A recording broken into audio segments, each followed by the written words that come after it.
Hey guys, welcome back. Now, following is an interview with Gareth Soloway of InTheMoneyStocks.com, and this is all about technical analysis. So I broke it into two parts, and so in the first part, I wanted to jump in and find out why he uses technical analysis. Is it any good and how accurate is it?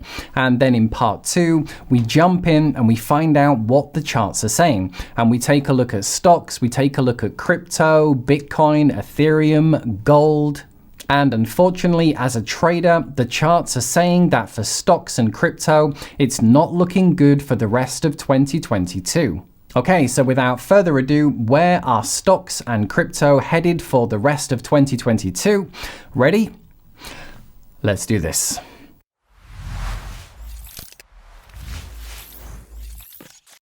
Okay, so welcome to Gareth Soloway from InTheMoneyStocks.com. Gareth, welcome to the channel. Thank you, Nathan, for having me. It's a true pleasure to be here. Brilliant. So what I'd like to do is to kind of chop this into two parts. So the first part, we'll talk a little bit about technical analysis. So what got you into it? Why do you use it? And how accurate do you find it? And then in the second part, we'll jump into some analysis. I'll hand you the con and we'll look at the S&P and crypto and gold and see what the charts actually say. How does that sound? That sounds wonderful. I'm excited. I love the kind of chatter between fundamental and technical analysis and helping people kind of understand that there's a use case for both. Brilliant. Okay, so to kick off, what got you into technical analysis and why do you use it and how accurate do you find it?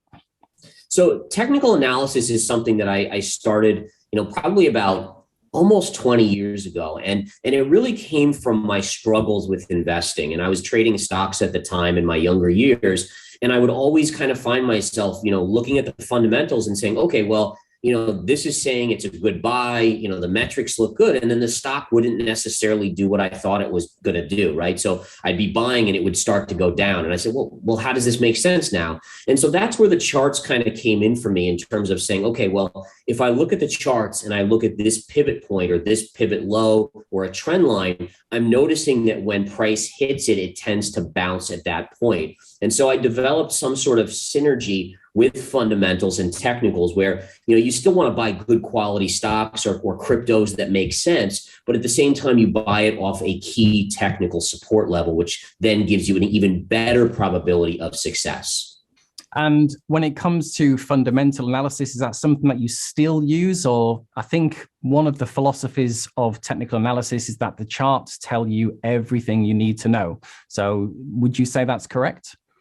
Yeah. So, for me, it's a lot about the time frame you're trading in. So if I'm a shorter term trader in general, so if you're swing trading where you're holding stocks for a day, 2 days, a week, or 2 weeks, then oftentimes the fundamentals don't really have much play because you're buying for such a short period of time. Same thing with day trading. If you're holding a stock for 30 minutes or 10 minutes or 1 minute, you're just in and out off a technical level. You're just looking for that bounce, bank that money and move on. But what it is important for is during periods of, hysteria, where the markets are in panic mode or the crypto market is in panic mode. And what you want to do is you want to say, okay, we have a fundamental analysis point that this company makes really good earnings. They have this trajectory of growth. They have a product that is unique. And also the stock is down at 52-week lows into this pivot maybe it hasn't seen since 2019. And you can kind of match the two up beautifully in that way. And I think that's really, really helpful because the fundamentals longer term mean something, right? If a company can continue to churn out earnings, growth, and returns, maybe pay a dividend, that does have sway in longer periods. But short-term emotion always rules, which is why I like the charts. And how accurate do you find technical analysis? So obviously, if someone were to just guess, you could be right 50% of the time. Obviously, they're not going to be right 100% of the time. So how much leeway do you give it?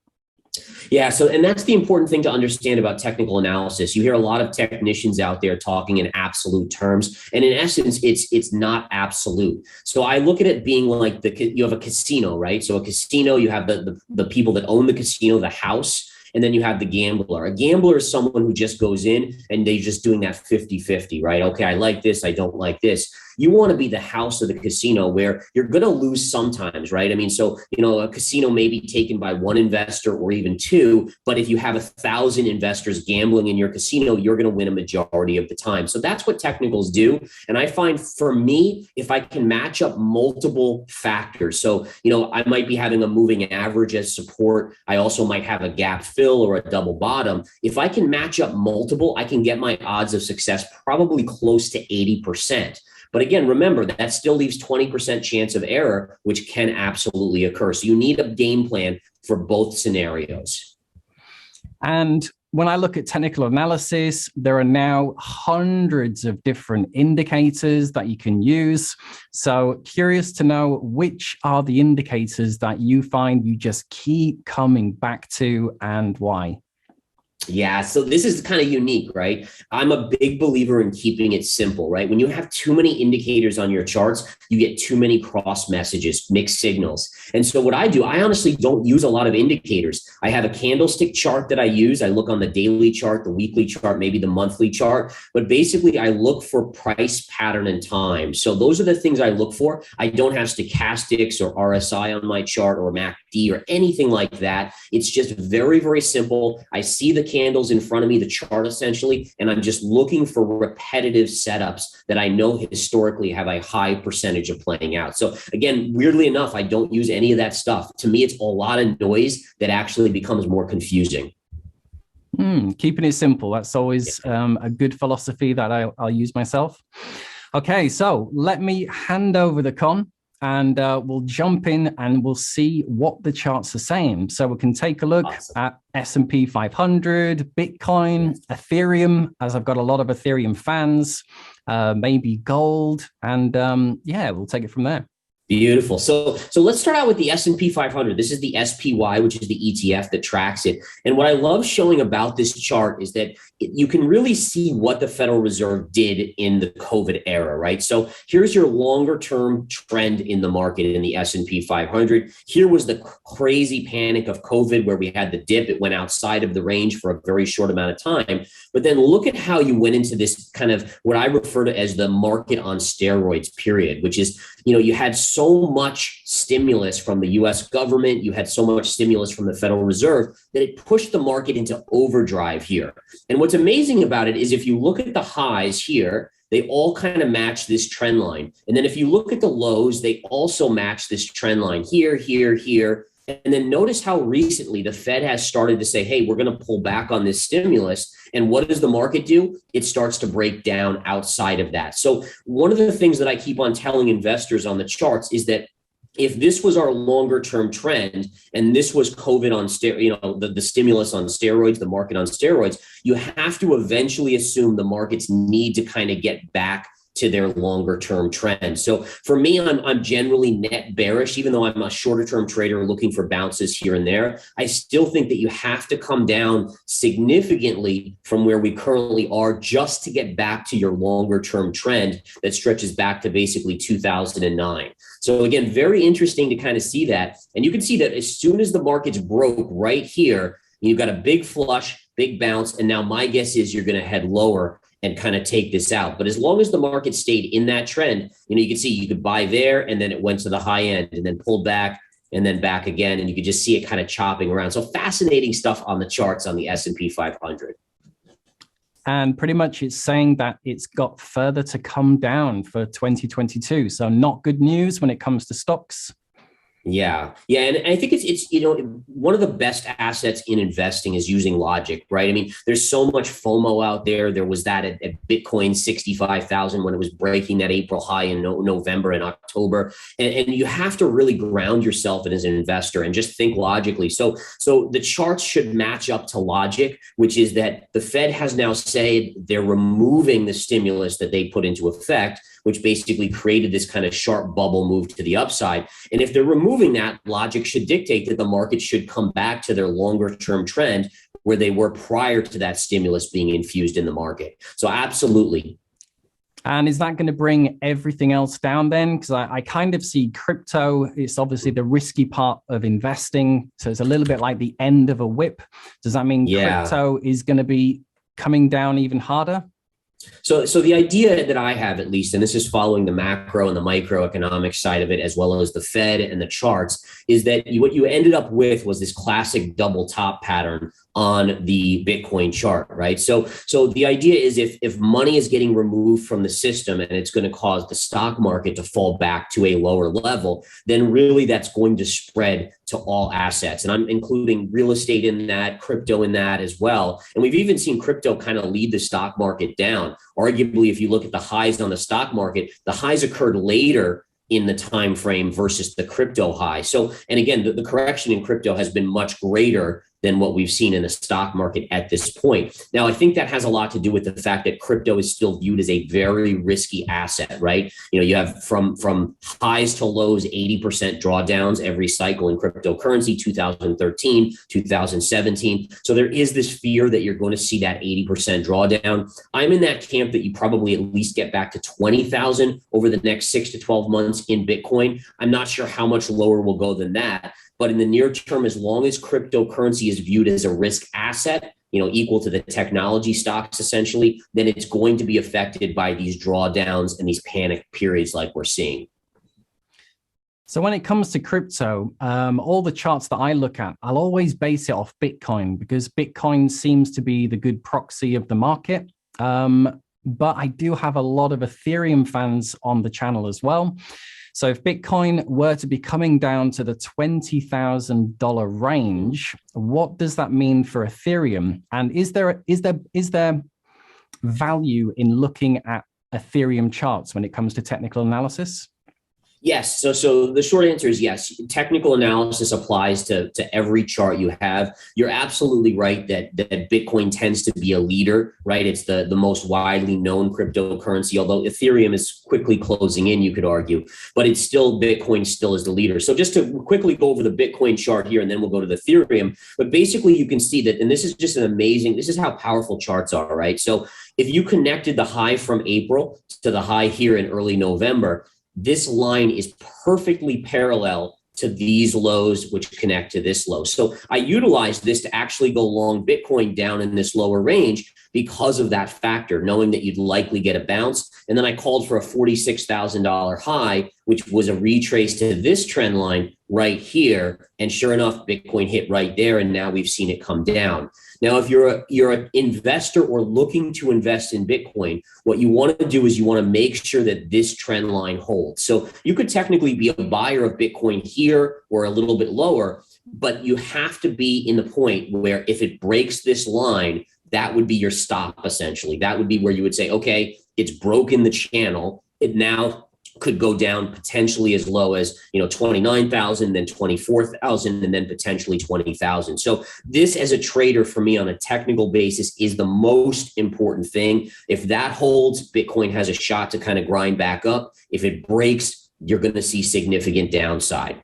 All right, now looking at Ethereum, this is where it gets even more fun, right? So Ethereum has this very defined trend line on the charts, and you can see how it's hit here and here and here and here, and you're just above it. So kind of in the same respect, Bitcoin had this line, it had the upper line too, but you could argue that this line is just as important as that Bitcoin lower level. You can be a buyer of Ethereum here or anywhere in this range, as long as this line doesn't break. If this line breaks, this is arguably a longer term trend, right? So you were always coming back to this trend line, no matter how high you went.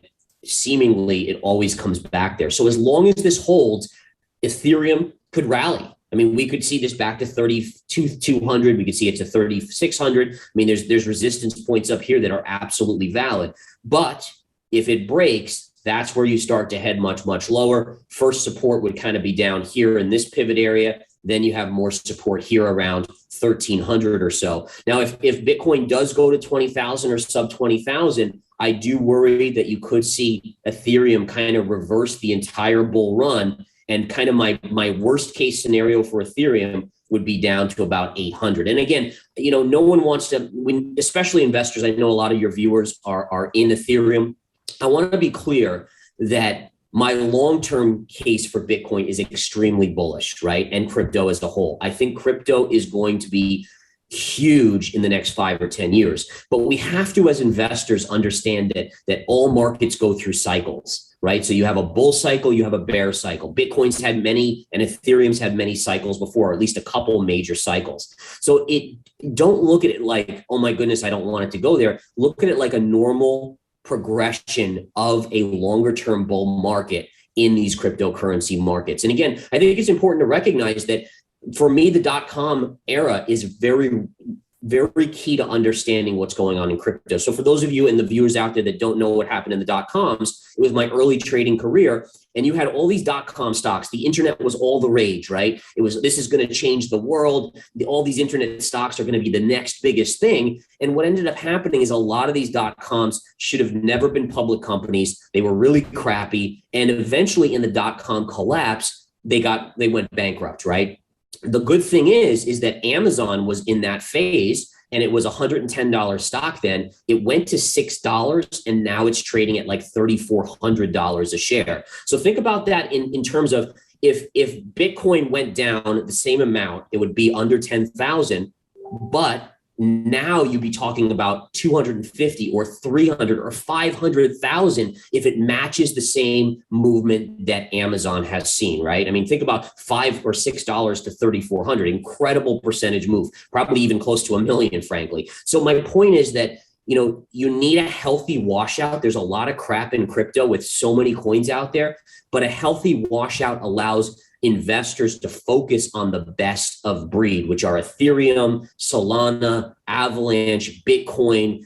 These are the ones that probably will be around and be much, much, much higher in 10 years from now. So when it comes to a time frame then, so I think what you're saying is that stocks just got really overheated and they need to come back down. Crypto's probably going to come down even further.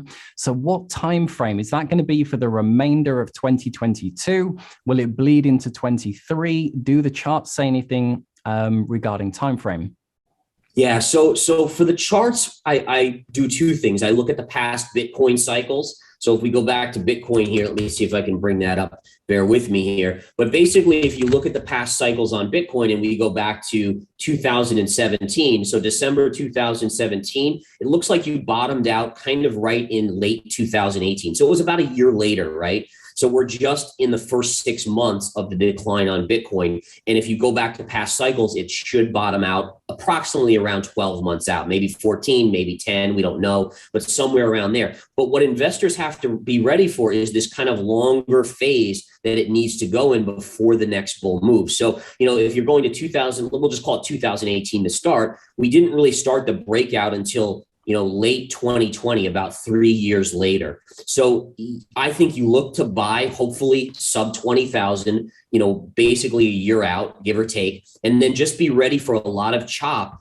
before a full 3 years out is when you should get your next bull cycle. The only other thing I'd like to mention is if it's like the .coms, it took quite a while for the .coms to fully wash out, about 2.5 years to bottom. So there could be a little bit of a comparison there. But I think either way, for me, my price target to really load up is 20,000 or sub. When that happens, I'm a huge buyer and I'll just sit with it and I'll be enjoying life at that point. I'll just say, all right, leave it be. I'll put the right amount of my portfolio in it and I'll just let it do its thing.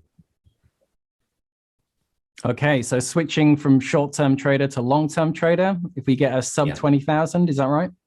Yeah, exactly. And again, it's not to say I won't be a shorter-term trader still, but I will allocate at this point, a percentage of my net worth to just tuck away, kind of like what I've done with gold. So again, I think we're going to touch on gold in just a minute, but I've done that with gold because I do look at gold as being a catch-up trade on the inflation side. Yeah, well, that moves us nicely on to gold then. So I've heard you're a bit of a gold bug. Is that right? Or being a trader, is that just what the charts are saying right now? So I'm a gold bug in reference to that I'm bullish on gold, but it doesn't mean that at a certain price, I won't say, hey, gold's a sell now, right? So I think that's important. As an investor, I always recognize and I try to put that impression on other investors. Never fall in love with something where you lose perspective. Right? There's always a price that I like a stock or a cryptocurrency at, and there's always a price where I don't like it. You want to use these vehicles, whether it's crypto or stocks, to make you money, not to fall in love blindly and follow it to the ends of the earth. So in terms of gold, yes, very, very bullish on gold. We do have a beautiful breakout. I'll show my chart here. So beautiful breakout in the near term on the gold chart. I've been calling for this for the last couple months, since basically December, that gold would be the best performer in 2022 between the stock market as well as Bitcoin, right? And so far, so good. Obviously, we're still very early on. What I love to show investors is this. Let me show this right now. So if you look at gold, and let me erase that trend line there, gold had a move from 2018 to 2020, right? So it was about a 2-year move up.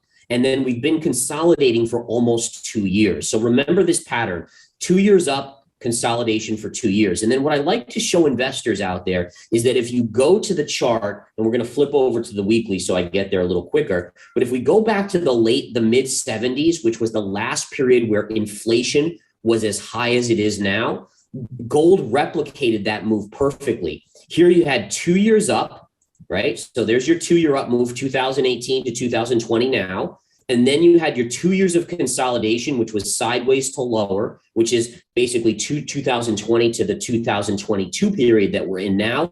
And then look at what gold started to do. So gold had this monstrous move up that followed it. And again, the relationship, why you would match this up is, number one, the patterns are replicating. So that's something as a historian, as a chartist, I pay attention to. And the inflation is very similar to that, what the US experienced in the mid 70s to mid 80s. So these are really cool things to look for. I love looking at history to get a sense of what could happen in the future.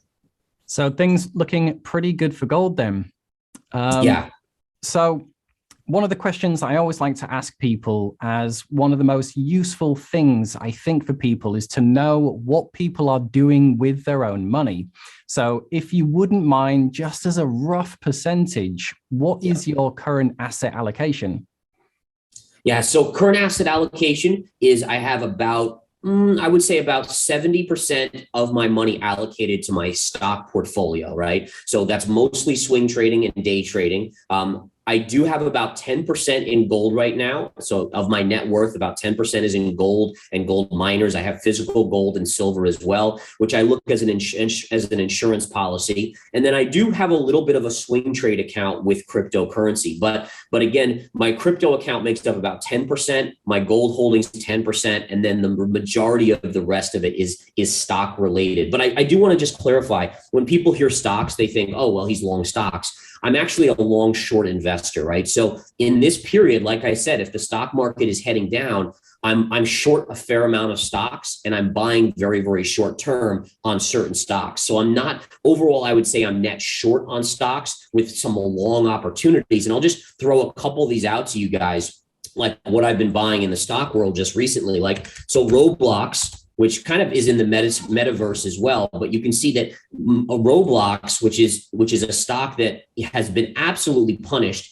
has dropped from $145 basically to $45. So, when I see a drop of that magnitude in such a short period of time, inevitably what you usually get is some sort of bounce coming in, maybe back to here. And as a swing trader, that's all I'm looking for. I mean, you can, if you get in around here and it bounces back to even $50 or $60, you're making 10, 20, 30, 40, 50%. So those are the types of trades that I'm looking for at this period of time, kind of what I would refer to as nimble trades, where you're not falling in love with a stock for the long term. You're getting in and then getting out once you see that bounce. Now, again, as I said, once crypto gets to a certain level, then I start accumulating kind of for that buy and hold period. I become more of a hodler, right? Where I think it's going to have that longer term success. And also, frankly, I do worry that the Fed never gets away from printing money, right? So they're talking a hard game now, but as soon as the economy goes into recession, then you have to worry about, do they start printing again? That's the bull case for crypto later in the year, maybe a year out from that last high, where you start to put in that low on cryptocurrency. That last chart reminded me of what it looks like for Facebook right now, Yes. or should we say Meta. So, I mean, that has been absolutely hammered. I think it's down now, is it 50% from its all-time high? So would you say Facebook is an absolute dream buy right now, or would you not touch it with a barge pole? So I certainly think it's oversold. So what I look for is, charts for me on a shorter term basis. When you see a decline from earnings, it's down about 37%, 38%. For a stock of that quality to have that type of drop, and like you said, 50% from the all-time highs, which were just made last, August, basically over here, that is absolutely a short-term opportunity for me. I love even numbers, so it's right above 200. So if it pierces 200, that's a great opportunity. You'll see kind of the psychological levels around these even numbers usually get a bounce. But yes, I'm in agreement there. I think in the near term, you look for a snapback, maybe as high as $240, which is about a 20% move in Facebook, which would get you back to where it was trading right after earnings, right in this range. But yeah, I'm in Facebook right now. It's one of my investments. Absolutely. Excellent. Well, Gareth, we have hit time. So I would say thank you very much for your insights. I'll be really looking forward to seeing how this plays out, and we'll be welcoming you back later in the year. Oh, I would love that. Thank you, Nathan, for having me. It's been a true pleasure to talk to you. And where can people find out more about what you do? Best place is on Twitter, just to follow me for free. And again, I post up charts and little commentary on macro and Bitcoin type economic stuff and what's going on around the globe geopolitically. And then if you're more interested in more of my exact trades, inthemoneystocks.com is the place to find my stock trades. Verifiedinvestingcrypto.com is where I do my crypto trades. Awesome. Thanks, Gareth. Take care, mate. Thank you so much.